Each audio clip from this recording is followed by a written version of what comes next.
Little Farticle, written by Christina Curtin, December 14th, 2020. I was standing in line the other day, waiting to go inside to watch Scarlett's cheer showcase. We were outside and I had just eaten dinner about 30 minutes prior. Standing there in the crowd, I realized I had to fart. So I did. Since having 3 kids, I've been pretty lax with my bodily functions. At this point in my life, what wants to come out, comes out. However, I didn't expect it to be noticeable.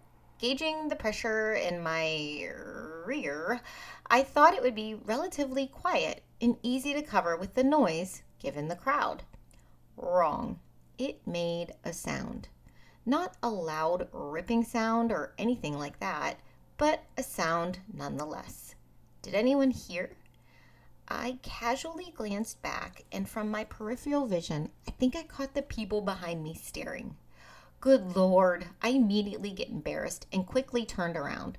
I mean, they aren't going to say anything to me, but clearly it was me because I was the moron that turned around.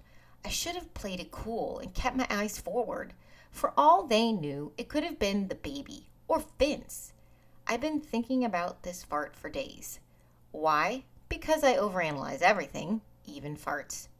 What is bothering me is the fact that I got embarrassed at all. Why are we embarrassed by farting? Everyone does it. Everyone. It's like breathing air. Well, I guess it's more like exhaling air, but you get the point. Why are we embarrassed by something we all do? It makes no sense. When did someone in history decide that farting was taboo? This curiosity led me to Google, of course.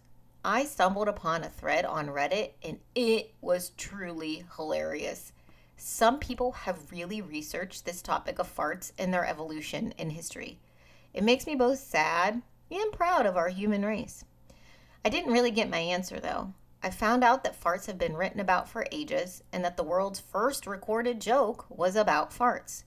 I learned that Eskimos proudly let a rip in their igloos to keep warm.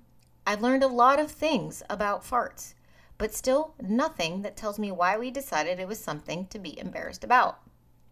I will caveat this with the fact that not every human is embarrassed to fart. Take Vince, for example. He proudly farts. He crop dusts aisles in the grocery store. He farts in the car and locks all the windows so we can't escape. He farts in his hand and hurriedly tries to shove it in your face so you smell it immediately. He has farted multiple times during family photos, so our reactions are captured forever. However, because he never holds the farts in, the number of times he shit his pants is truly epic for a man under 40. Gianna even bought him a pair of emergency underwear last Christmas as a joke, but also a hint. My girls would be mortified to know I am writing about this topic. Even though they find farts hilarious, they don't go around dropping bombs without fear of public ridicule. Girls, I have to assume you are reading or listening to this when you are older. I'm sorry I wrote about farts. I don't want to embarrass you. However, I made a promise when I started writing this blog that I would share the good, the bad, and the stinky. Because that's life. Because we're human. You have to root yourself in the knowledge that every single human is not what you see on Instagram, Facebook, or TikTok. Everyone does these gross things, like farting. So why should you be embarrassed? Own it. Don't hold it in, because apparently if you do, you can fart out of your mouth, and even I think that is nasty. However, I don't want you to be obscene and fart during a moment of silence or when people are eating. Have some etiquette. But I also don't want you to be afraid to fart. Because we all do.